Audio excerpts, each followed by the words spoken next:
बात याद रखें, हुजूर से जो हमारा रिश्ता है ना, वो हमारी जान से ज्यादा, हमारे माल से ज्यादा, हमारी औलाद से ज्यादा, हमारी कुल कायनात से ज्यादा, हमें सबसे ज्यादा अगर कोई अजीज है तो हमारा नबी अजीज है। और ये हमारे कौलो फेल से जाहिर होना चाहिए। ये जो कभी कभी शोशे छोड़े जाते हैं ना, कभी कभी शोशे छोड़े जाते हैं, कभी हुजूर के खिलाफ, कभी सहाबा के खिलाफ, कभी हमारी मस्जिदों के खिलाफ, ये इसलिए नहीं कि भाई ये कुछ बिगाड़ लेंगे, ये इसलिए छोड़े जाते हैं ताकि ये पहचाने अभी इनमें कितनी जिंदगी बाकी है और ये कौम कितनी मर चुकी है। लेकिन रब सलामत रखे मोमिन की गैरत को। जब जब कभी नापाक दुनिया में आकर के कोई बात कहेगा, रब ताला उसके मुकाबले के लिए कोई ना कोई सलमान अजहरी जरूर पैदा कर देगा। ये क्लियर बात है। दुनिया ये समझती है एक को कैद में डालो, दूसरे को डालो, मुंह बंद हो जाएगा। मैं कहता हूं इतनी बात समझ क्यों नहीं पाते हो? हमारी पूरी कौम को उठा के जेल में डाल दो, मगर तब भी हम नबी की अजमत में पहरा देना नहीं छोड़ सकते, इसलिए कि सब कुछ हमारा नबी है, सब कुछ हमारा नबी है। तो बात हुजूर की आया करे ना, तो कम से कम गैरत और हमीयत हमारी जिंदा होनी चाहिए, लगना चाहिए हुजूर के उम्मती बैठे। फिर अब जरा बताएं, जिसको हुजूर से जितना प्यार है उतनी आवाज से दुरूद पाक पढ़ के सुनाएं। अल्लाहुम्मा सल्ली सय्यिदना व शफीइना व नबीना मौलाना मुहम्मदिन मअदनिल जूदी वल करम व आलिहि व अस्हाबिहि व बारिक वसल्लम। सलातु व सलामुन अलैका या रसूल अल्लाह सल्लल्लाहु तआला अलैहि वसल्लम। अल्लाह सबकी कोशिश कबूल फरमाए। इस बच्चे ने सबसे ज्यादा जोर से दुरूद पढ़ा, बहुत अच्छा लगा। अल्लाह इस महफिल के सदक़े इस बच्चे को और माँ बाप को इसके हुजूर के शहर की हाजिरी नसीब फरमाए। आमीन तो कह सकते हैं ना? अच्छा, आप लोग खाली स्टैंड लगा के बैठे हैं, आप भी जलसे में हैं, आप भी बोल सकते हैं ना, है ना? जलसे ही में है ना? अगर हैं तो फिर जरा आप बोले सुभान अल्लाह। अल्लाह करे आपकी आवाज भी आ जाए, है ना? और मैं कई बार कह चुका हूँ कि जब भी ये ताम झाम लगाया करें ना, तो इसको सामने ना रखा करें, थोड़ा सा डिस्टर्ब होता है। जो लोग सामने होते हैं ना, उनसे कांटेक्ट करने में एक ताल्लुक जो बोलने वाले का और सुनने वाले का होना चाहिए ना, उसके बीच में कट होता है। आइंदा कहीं भी आप जाएं तो ये ख्याल रखें। अल्लाह ताला अपने हबीब के सदक़े में हमको हुजूर की करम की खैरात अता फरमाए। आज की अजीम महफिल मुझे जैसा कि बताया कमेटी वालों ने, सरकार बगदाद रज़ी अल्लाह तआला अन्हु के ज़ात से मंसूब करके सजाई गई है। ऐसा ही है ना? ऐसा ही है ना? इतनी घूर के ना देखो, कुछ नहीं बिगाड़ सकते। मैं तुम्हारे ही इलाके का हूं, इमाम साहब नहीं हूं जो घुड़कियों में आ जाऊंगा। बोले जरा, 11वीं शरीफ की निस्बत की महफिल है कि नहीं? 11वीं की है ना? और आज पहली तारीख हो गई है। तमाम ही अहले इस्लाम को रबीउल सानी की दिली मुबारकबाद। रबीउल अव्वल हुजूर की जात से मंसूब, रबीउल सानी सरकार बगदाद की जात से मंसूब। हो सकता है मैं आपको करामतें ज्यादा ना सुना सकूं, क्योंकि करामत तो आप सुनते ही रहते हैं। चंद बातें बस आपसे कर लो, बर्दाश्त कर लेंगे ना? कमेटी वाले कह रहे थे 1.5 घंटा बोलें, मुझे जो वक्त दिया गया था 11 बजे का था, वक्त हो गया किसी भी वजह से, उससे शिकवा नहीं है। हालांकि ये स्टेज से उतरने का वक्त था। अल्लाह सबको सलामत रखे। फिर बड़ी मेहनत के बाद सहमति यहाँ पे आके हुई कि भाई 1 घंटा बोलना है। बहुत ज्यादा मैं एक मिजाज रखता हूँ, तूफान नूह लाने से आखिर क्या फायदा, एक अश्क ही बहुत है अगर कुछ असर करे। हम जहाँ बैठे थे वहां ये भी बहस चल रही थी, अगर फजर छूट गई तो जलसे का क्या फायदा। ये बात भी बिल्कुल दुरुस्त है। या तो जलसे इतने जल्दी मुकम्मल कर लो कि फजर से पहले नींद मुकम्मल हो जाए, और या इतने लंबे कर दो कि जलसे से उठ के सीधे मस्जिद तक जाया जाए। ये दो काम रखा करो, ऐसे नहीं बीच में लटक जाओ, ना जो सोने के ना जागने के। और ये जो हमारे अइम्मा हैं, हमारे उलमा हैं, इनका मसला बड़ा मुश्किल रहता है। कारी साहब अगर जलसे में स्टेज पे आके ना बैठे तो बोरिया बिस्तरा बांधा जाएगा। आया क्यों नहीं जलसे में, आके बैठ जाए और 5 मिनट फजर में लेट हो जाए तो फिर बोरिया बिस्तरा बंधना। ये लेट मस्जिद में क्यों आया? ऐसा लगता है मुतवल्ली नहीं, छुरी लेके कसाई बैठा। खैर करें, जरा अपने ऊपर भी थोड़ा रहम खाएं। अगर रब ने आपको किसी के ऊपर मुसल्लत किया है ना, या हाकिम बनाया है या काबिज बनाया है, तो उतना ही सख्त हिसाब लेना जितना तू रब को दे सके। ये मत सोचना कि तू एक एक पाई का हिसाब ले ले, मिनट मिनट का तू हिसाब ले ले और रब की बारगाह में यूं ही छूट जाए। फरमाया गया जो जमीन वालों पर रहम करेगा अल्लाह उसके ऊपर रहम फरमाएगा। वरना कई बार की कहानी ये है, कई बार की कहानी 3 मिनट लेट हो गई, इमाम साहब नहीं आए। मैं रुक के एक बात कहूं, क्या नमाज इमाम साहब पे ही फर्ज है, हमारे बच्चों पे नहीं है? बोलो है कि नहीं? बोलो है कि नहीं? हमारे जवान बच्चों पे भी नमाज फर्ज है।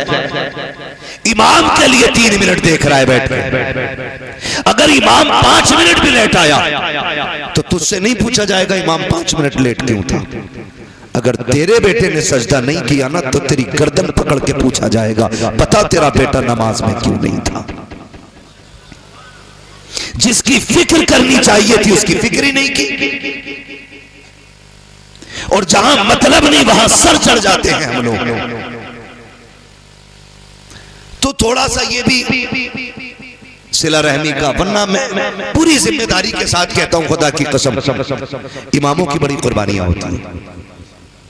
ये 7,000 10,000 धड़ी पे इमामत करने वाली कौम, पेट का दर्द ये काटे, बुखार में ये दम करे, चुड़ैले आ जाएं तो ये उतारे, भूत आ जाएं तो ये फूके, सांसें अटकने लगे तो कुरान ये सुनाए, दम ना निकले तो सूरह यासीन ये पढ़े, अगर टांगे अकड़ने लग जाए तो सूरह मुल्क ये पढ़ के सुनाए, बच्चा पैदा हो तो कान में अजान ये पढ़े, दुनिया से जाओ तो नमाज जनाजा ये पढ़े, तीजा 10वां 40वें की फाता हो, तो सारी चीजों में ये शामिल रहते हैं। उसके बाद 3 लोग मुसल्ले पे बैठे रहते हैं, कब आएगा इमाम, कब आएगा इमाम। थोड़ा रहम करें, थोड़ा रहम करें। मैंने यहां तक देखा है इमामों ने 25-25 साल गांव के लिए कुर्बान कर दिए, और लेकिन सरासी एक कोताही की बुनियाद पे हमारी मस्जिद का मुतवल्ली कान पकड़ के कहता चलो जी तुमसे मतलब नहीं है, तुमसे अच्छे अच्छे पढ़े हैं, वो भाई इसने 25 साल तुम्हारे बीच गुजारे हैं, एक जानवर 10 साल आपके खूंटे पे रह जाता है, तुम्हें उससे प्यार हो जाता है, 10 महीने बकरा लेके बांध लेते हो, कुर्बानी पे कुर्बान करते वक्त आंसू आ जाते हैं। हम कितने बेहिस हो गए हैं, जिसने 25 साल हमारे बच्चों को कुरान पढ़ाया, हमारी कब्रों पे खड़े होकर के अजानें पढ़ी, हमारे मरने वालों के लिए कुरान पढ़ के सुनाया, 5 वक्त में रब की चौखट पे ले जाता रहा। आज 25 साल के बाद अगर कोताही हो गई है तो हमारे रवैये बदल जाते हैं, तेवर बदल जाते हैं। डर रब के अजाब से अगर खता इससे हो गई है तू इसको माफ फरमा दे, मर के कब्र में आएगा खुदा तुझको माफ फरमा दे।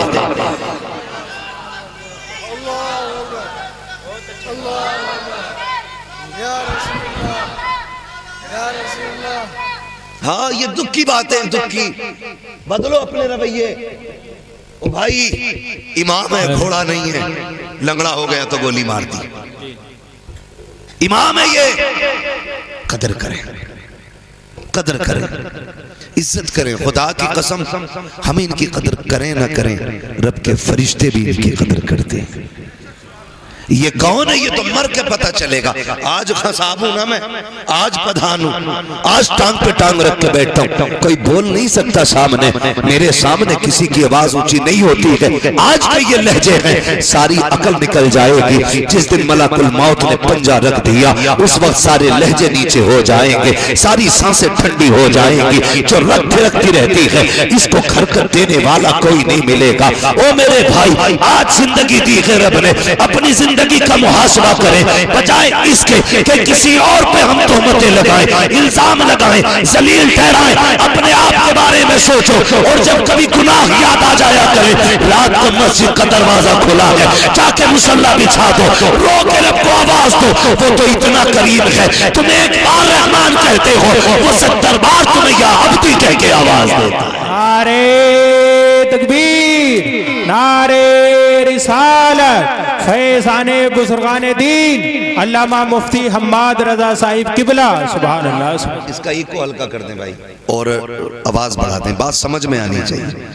हाँ, मैं शबीना पढ़ने नहीं, मैं बात कहने आया हूँ। जी जी, तवज्जो है सारे लोगों की। अल्लाह सलामत रखे, करेंगे इंशाअल्लाह। आवाज बढ़ाओ भाई ऑपरेटर साहब, करेंगे इंशाअल्लाह। ये सारी बातों पे कोशिश करें, और याद रखिएगा कभी कभी लड़ाई हो जाती है, भाई इमाम की रोटी मैं नहीं दूंगा, मैं थोड़ी जाता हूँ मस्जिद जो रोटी दूं। तो ये जुमले जरा सोच समझ के बोला कर। अल्लाह सबको सबका मेहमान नहीं बनाता है, बेशक बेशक, सबका सबको मेहमान नहीं बनाता है, हर किसी के हिस्से में मेहमान नहीं होता। और याद रखिएगा, जो भी हम खाएंगे, एक दाना भी खाएंगे, कयामत में उसका हिसाब देना है। एक दाना भी अगर खाएंगे, वो कई कई प्लेटें मार दे अल्लाह के करम से। दावत में अगर चला गया ना, खैरियत नहीं है, फिर आधा खाते हैं, आधा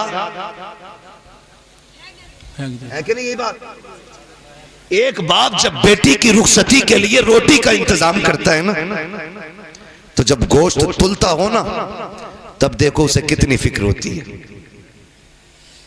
कितनी फिक्र होती है। एक एक बोटी कम ना रह जाए, एक बोटी कम ना रह जाए। वो फेंकने वालों, थोड़ी गैरत करो।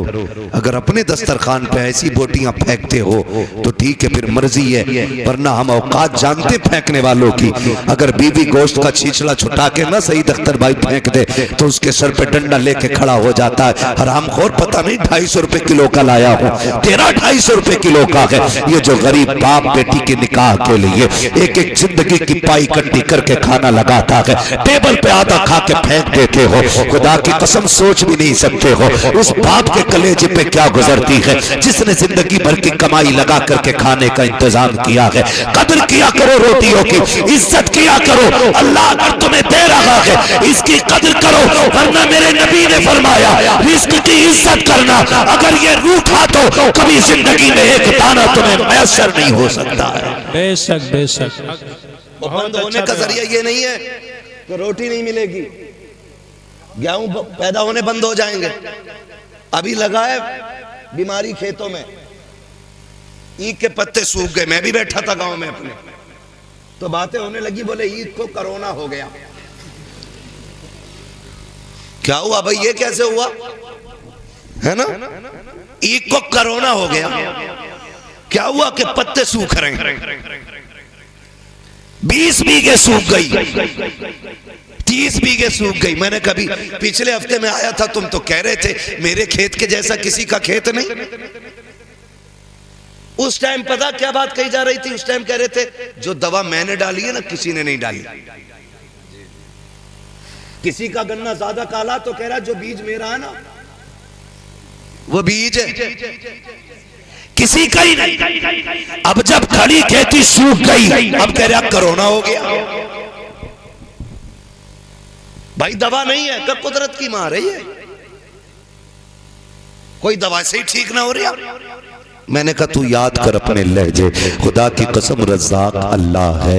एक एक पौधे को उगाने वाला वो है, पौधे का दरख्त बनाने वाला वो है, ये उसी की कुदरत तो है। तुमने एक टुकड़ा गन्ने का मिट्टी के नीचे डाला, उसने जमीन का सीना चीर के एक कल्ला निकाला, कल्ले का पौधा बनाया, पौधे के पूरे मेढ़े बना दिए, उसकी कुदरत से ये फलता रहा। तुम कहते रहे ये दवाई का कमाल है, ये बीज का कमाल है, ये मेरी मेहनत का कमाल है। तुम्हें उस वक्त बिल्कुल ख्याल न नहीं आया। खुदा की कसम, जाओ दुनिया से जाकर के पूछ लो, बड़ा बड़ा साइंटिस्ट कह सकता है कि कोई भी खेती साए में नहीं हो सकती है। एक खेती को फलने के लिए अगर धूप की जरूरत पड़ती है तो चांद की चांदनी की भी जरूरत पड़ती है। अगर सख्त झोंकों की जरूरत पड़ती है तो नसीम सहर की भी जरूरत पड़ती है। एक पौधे को बहाल करने के लिए रब ने कितना बड़ा निजाम लगाया है। कभी सूरज से सुखाया गया, कभी चांद से भिगोया गया, कभी सख्त हवाओं से पानी निचोड़ा गया, कभी बादे सबा से पौधों का मुंह धुला गया। तुम ये कहते हो कि ये दवाई का कमाल है। नहीं, तुम्हें उस वक्त कहना था ये खुदा की कुदरत से हो रहा है। खुदा की कसम, दवा डालता या ना डालता, ना कोरोना होता ना टरोना होता, अपनी खेती खुदा के हवाले करते, एक एक बीज अल्लाह तेरे घर तक हिफाजत से पहुंचाते। नारे तकबीर, नारे रिसालत, नारे हैदरी।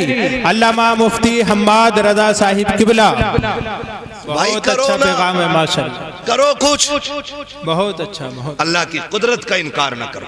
बेशक। फसल अच्छी हो तो क्या शुक्र है तेरा, ना कहो तो मालिक सब्र करता हूं। ये जो करोने हो रहे हैं ना, ये करोने इसलिए हो रहे हैं खेती में क्योंकि उश्र कोई नहीं देता जी। हिसाब लगा रहा 2.5 लाख का गन्ना हुआ और 2.5 लाख में अल्लाह का कितना ये ना बताएगा। यही जब हम उश्र और ज़कात नहीं देंगे तो फसलें मारी जाएंगी। बेशक। बनी इसराइल का दौर है। एक नबी उस वक्त के पहाड़ पर थे। वो कहते हैं कि मैंने अचानक बादलों के अंदर से आवाज सुनी, कोई कह रहा था चलो फलां के खेत को सैराब करो। तवज्जो है ना, सुन रहे मेरी बात? अल्लाह करे ये बात आपकी समझ में आ जाए। हाँ, तो वो कहते हैं कि जब मैंने बादल से ये आवाज सुनी ना तो मैंने गौर किया ये जा किधर रहा। कहते हैं जहां मैं था वहां बादल बरसा और वहां से एक नाले की शक्ल में पानी चला। वो बयान करते हैं कि मैं पानी के साथ साथ चला। मैंने जाके देखा एक किसान अपने खेत में पानी भर रहा था। मैंने जो नाम सुना था, जो बादलों में नाम लिया गया था, फलां का खेत सैराब करना है, कहते मैंने उससे जाके पूछा तेरा नाम क्या? उसने वही नाम बताया। जब उसने वही नाम बताया तो मैंने उससे कहा यार बता नेकी कौन सी करके बैठा है, इबादत कौन सी की है? कहा क्यों? कहा ये बादल सिर्फ तेरे लिए बरसाया गया था।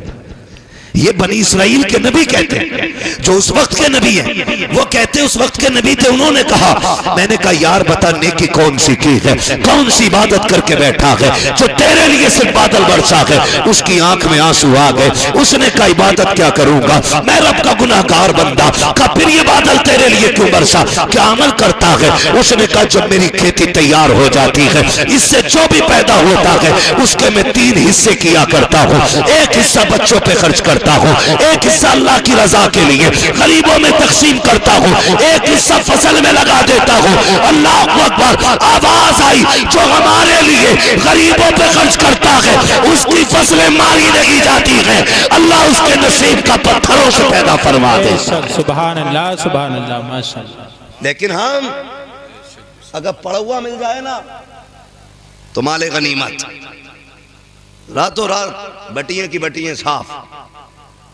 ओ भाई जिंदगी ज़ाब्ते के साथ गुजारे, ज़ाब्ते के साथ गुजारे। हम कुछ भी नहीं और कोई औकात हमारी नहीं, सिर्फ इतनी है कि तेरे टुकड़ों पे पले गैर की ठोकर पे न डाल। बेशक। झड़कियां खाएं कहां छोड़ के सदका तेरा। हम कुछ भी है ना हुजूर के करम से, हुजूर के करम से। ये तो नसीब है हमारा कि हम हुजूर की उम्मत में पैदा हुए। और खुदा की कसम रसूल आजम भी हमारे हैं, बगदाद वाले गौसे आजम भी हमारे हैं, बगदाद वाले गौसे आजम भी हमारे हैं। आप तारीख का ये बाप पढ़ के तो देखें, दुनिया जानती है।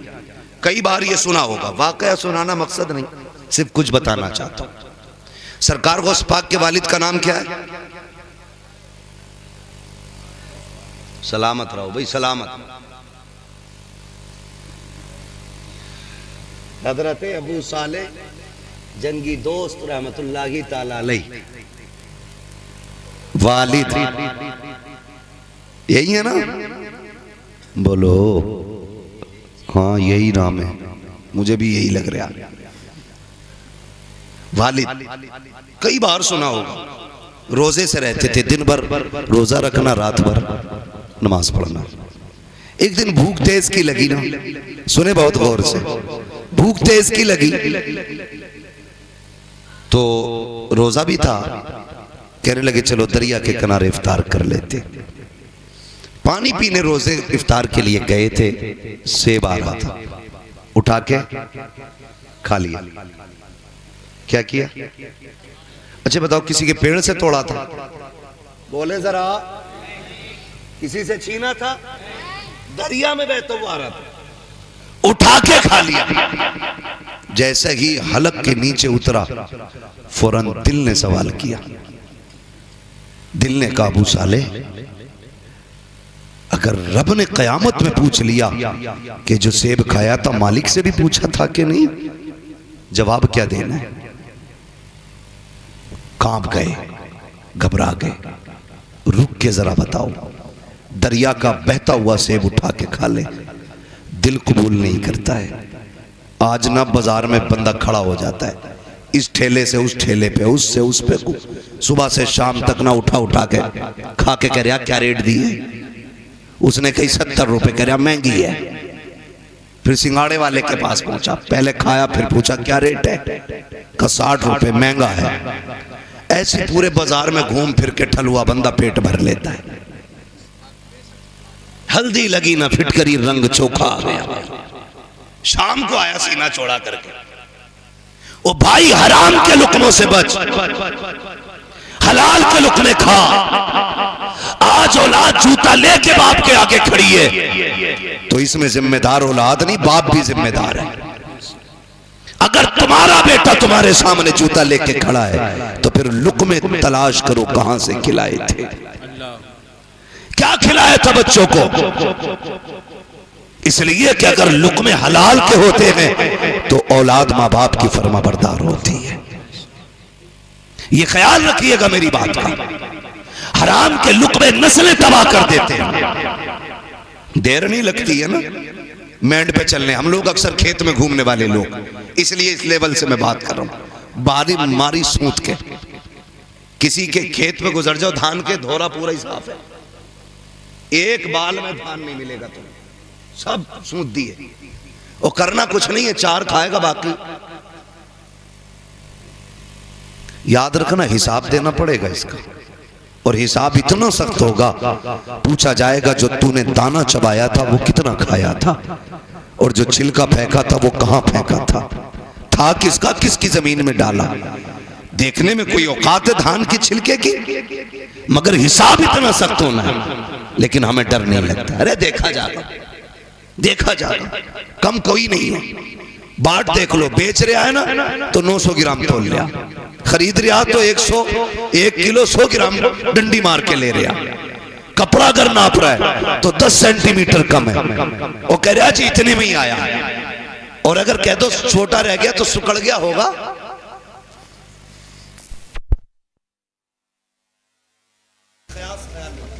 बहुत ज्यादा ये जरूरी बात है जो मैं आपसे करने लगा हूं। आज हुकूकुल इबाद को बंदा हल्के में लेता है। हुकूकुल इबाद जरा दिल पे हाथ रख के बताएं, हर गांव में मेंढ का झगड़ा है कि नहीं? कहीं ऐसी जगह नहीं होती है, कहीं ऐसी जगह नहीं होती है जहां मेंढ का झगड़ा ना हो। 4 इंच इधर की उधर कर दी, बड़ा बड़ा काबिल पड़ा मेंढ काटने वाला, नीचे नीचे कुरेद का पानी भर दे,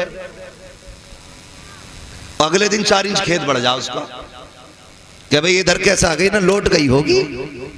क्यों? ये तो 10 फीट की दीवार थी ना जो लौट गई होगी। और ये सोच रहा सबसे पैदावार उसे ही कुरेदेगा बैठ के। और जब सामने वाला भी कम नहीं होता, उसकी गिर गई, उसने उठाई पूरी फीट भर अंदर रख दी, तेरी माँ ने दूध पिलाया इधर रख के दिखा। याद रखिएगा, हजरत अली गुजर के जा रहे, 2 बंदे झगड़ा कर रहे, एक कहता था जमीन मेरी है, दूसरा कहता था जमीन मेरी है। हजरत अली को आते देखा, कहने लगे अली ठहरो, तुम तो शेरे खुदा हो, और नबी ने फरमाया अना मदीनतुल इल्म वालियुन बाबूहा, मैं इल्म का शहर हूँ, अली उसका दरवाज़ा है, फैसला कर दें। फरमाया किस चीज़ का फैसला? कहने लगे ये कह रहा है ज़मीन मेरी है, मैं कह रहा हूँ मेरी है, बताओ ज़मीन किसकी है? आपने ठोकर मारी ज़मीन के। कहने लगी ज़मीन जानती है तू मैं कौन हूँ? उसने कहा जी आपको अबू तुराब कहा जाता है।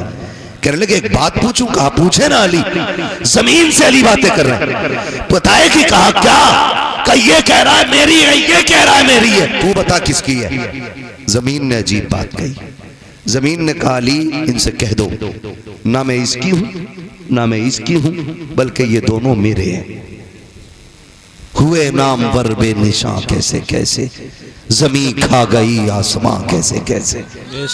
ज़मीन ने कहा था ये मेरे, इस 2-2 इंच के लिए तुमने क्या क्या ना किया।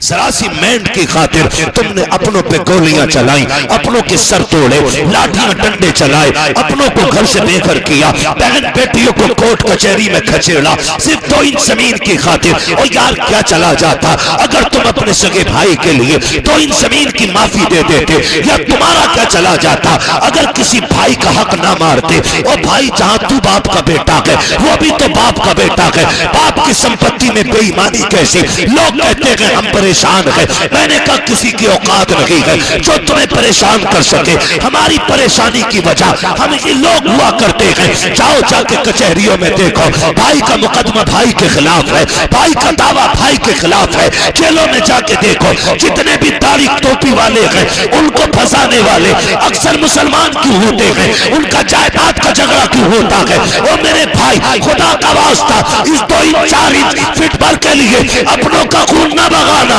इसलिए कि दौलत हाथ का मैल होती है लेकिन अपने मेहनत से नहीं बल्कि रब की तौफीक और नसीबों से मिलाकर। नारे तकबीर, नारे रिसालत, नारे गौसियत, मसलके आला हजरत, उलमाए अहले सुन्नत। सुभान अल्लाह। सही कर दो भाई, मैं इससे अच्छा तो बिना माइक की बोल रहा हूँ। तवज्जो है सारे लोगों की। ओ भाई अपनों का खून ना बहाएं, खून ना बहाएं अपनों का।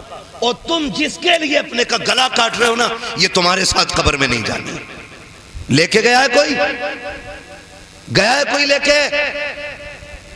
कोई नहीं। खाली हाथ आना है, खाली हाथ जाना, खाली हाथ जाना। गए जब आए थे मुट्ठियां बंद थी, और जब जाओगे ये खुली हो जाएंगी, खुली हो जाएंगी, खुली हो जाएंगी। सिकंदर जिसने आधी दुनिया फतह कर ली थी और उसको पूरी दुनिया का बादशाह कहा जाता है। क्यों?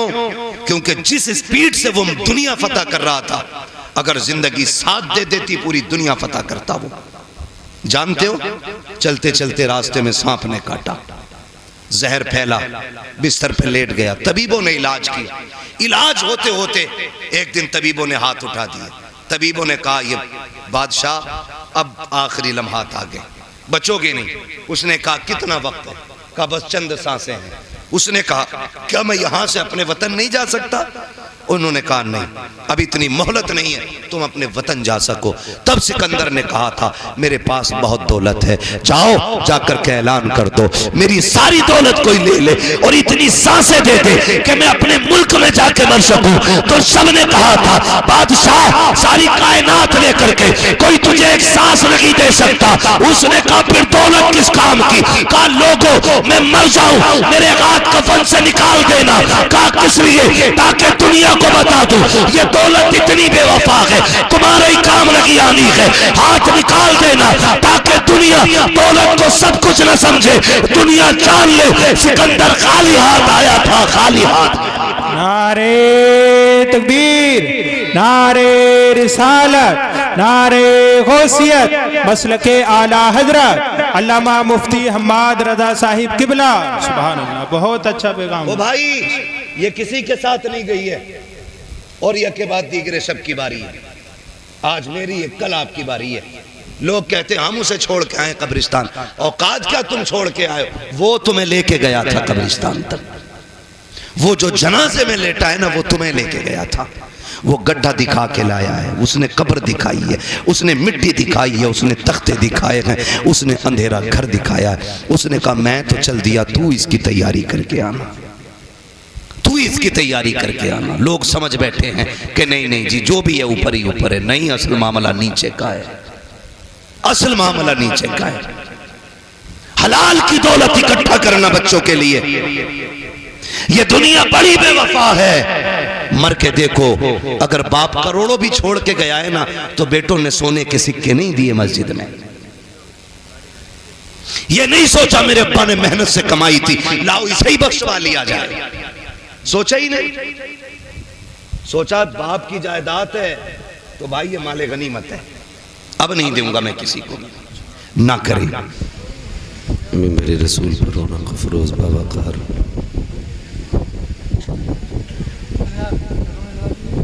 लाइक़े सदीज़ तकरीम उलमाए अहले सुन्नत, बिलखुसूस खतीबुल हिंद हज़रत अल्लामा मौलाना क़ारी ज़ाकिर हुसैन साहब क़िबला दामज़िल्लहुल आली, वो जुमला अरबाब मिंबर, सदर जलसा, नक़ीब जलसा,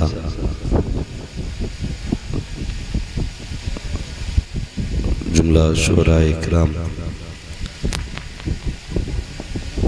और महफिल पाक में तशरीफ़ फरमा मोहतरम बुज़ुर्गों, नौजवान साथियों, अज़ीज़ बच्चों, जुमला सामईन इकराम, अस्सलामु अलैकुम व रहमतुल्लाहि व बरकातुहू।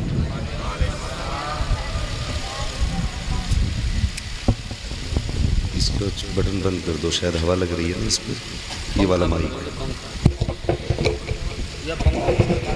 पंखे बंद करा दो, इतनी गर्मी करवा दो।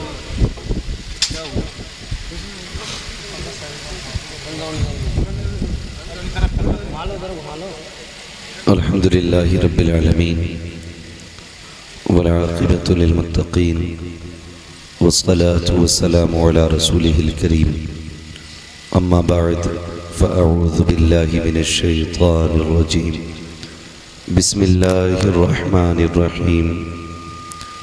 या अय्युहल्लज़ीना आमनुत्तक़ुल्लाह व कूनू मअस सादिक़ीन। आमन्तु बिल्लाहि सदक़ल्लाहु मौलानल अज़ीम व सदक़ रसूलुहुन नबियुल उम्मियुल मुतीउल मुबीनुल मुबीनुल करीम व नहनु अला ज़ालिका लमिनश शाहिदीन व शाकिरीन वल्हम्दुलिल्लाहि रब्बिल आलमीन। या खुदा बहरे जनाबे मुस्तफ़ा इमदाद कुन, या रसूल अल्लाह अज़ बहरे खुदा इमदाद कुन, या शहीद करबला, या दाफ़िए करबो भला, गुल रुखा शहज़ादे गुलगो क़बा इमदाद कुन, गौसे आज़म बने बेसर व सामा मददे, क़िबले दी मददे, काबे ईमा मददे, बगिरदाबे भला उफ्ताद कश्ती, मदद कुन मदद कुन मदद कुन, या मुईन अद्दीन चिश्ती, क़ादिरियम नारे या गौसे आज़म ई ज़नम, दमज़ शेख अहमद रज़ा ख़ां क़ुत्ब आलम ई ज़नम, बलग़ल उला बिकमालिही कशफ़त दुजा बिजमालिही, हसनत जमीउ ख़िसालिही, सल्लु अलैहि व आलिही।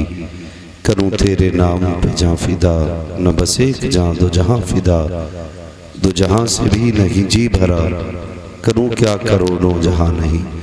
जिसको अपने नबी से जितनी मोहब्बत का एहसास हो, कोशिश करें उतनी आवाज़ के साथ रसूल और आले रसूल की बारगाह में दुरूद व सलाम की डालियाँ निछावर कर लें। पढ़ें बावाज़े बुलंद, अल्लाहुम्मा सल्ली अला सय्यदिना व शफ़ीइना व नबिय्यिना व मौलाना मुहम्मदिन मादिनिल जूदी वल करम व आलिही व अस्हाबिही व बारिक वसल्लिम, सलातुन व सलामुन अलैका या रसूल अल्लाह सल्लल्लाहु तआला अलैहि वसल्लम।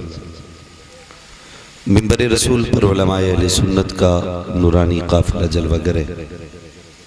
हुफ़ाज़ व क़ुर्रा और अइम्माए मसाजिद तशरीफ़ फरमा है। साथ ही साथ हमारे मुल्क के दरख्शिंदा सितारे भी मौजूद हैं। बड़े ही खूबसूरत अंदाज में भी आपने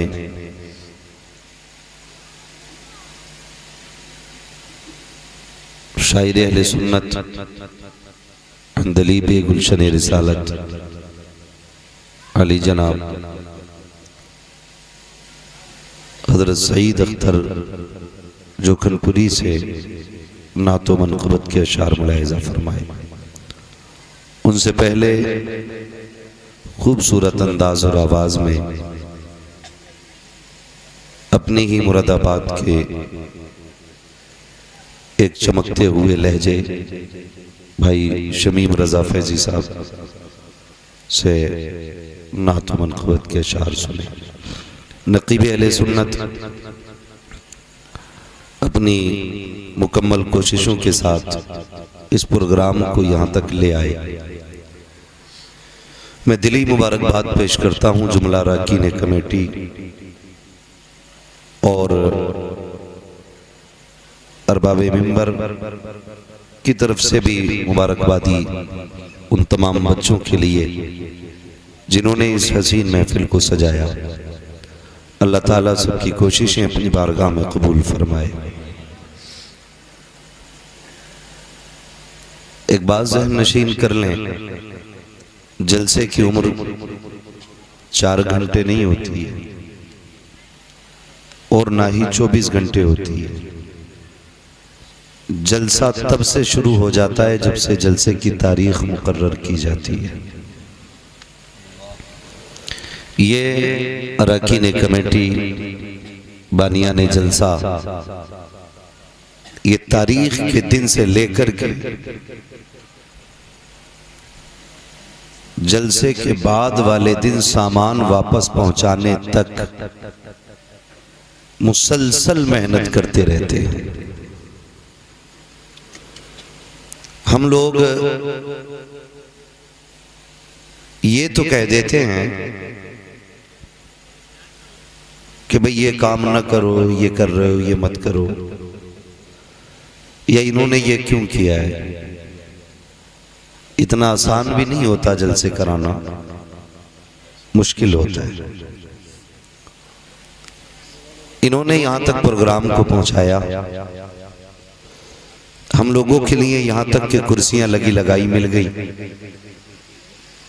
खाली बैठ के सुभान अल्लाह ही कहना था, उसमें भी डंडी मारनी शुरू कर दी।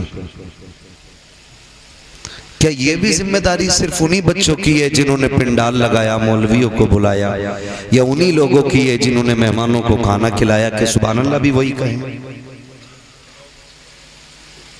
मैं एक बात बताऊं, मुझे आपसे इस चीज की भीख नहीं मांगनी है कि मेरी बात पे आप सुभान अल्लाह कहें। आप मेरे इलाके के लोगों में आपको सिर्फ इतना कहूं, जब बात हुजूर की हुआ करे ना, तो फिर किसी के धक्का देने या इशारे करने का इंतजार न किया करें। नाम हुजूर का आए और सदाएं हमारे दिल से निकलना शुरू हो जाया करें। इसलिए कि जलसा सुनने के लिए सिर्फ अपने नहीं आते। ये जो आज सोशल मीडिया का दौर है, इस पे सिर्फ सुन्नी नहीं सुनेंगे, इस पे सिर्फ मुसलमान नहीं सुनेंगे, पूरी दुनिया गौर करती है कि अभी इस कौम में कितनी गैरत बाकी है। कभी कभी तो कारी साहब हमें शर्म आती है जब मिंबर से कहा जाता कहो सुभान अल्लाह, कहो सुभान अल्लाह, कहो सुभान अल्लाह। मैं कहता हूं बंदे से रब का रिश्ता इतना गहरा होना चाहिए, कोई कहे या ना कहे, जब भी रब की याद आए उसकी तस्बीह बुलंद होना शुरू हो जाए। ये रिश्ते हमारे होने चाहिए। जब लोग ना सोशल मीडिया पे देखते हैं कि ले इनका मौलवी मर गया, नारा लगवाते लगवाते कौम ने हाथ ही पूरा नहीं उठाया, उठाया तो यहां तक लाई, और भी तो वसीम सीधा तो मुश्किल से ही होते, यहां तक रह जाते हैं।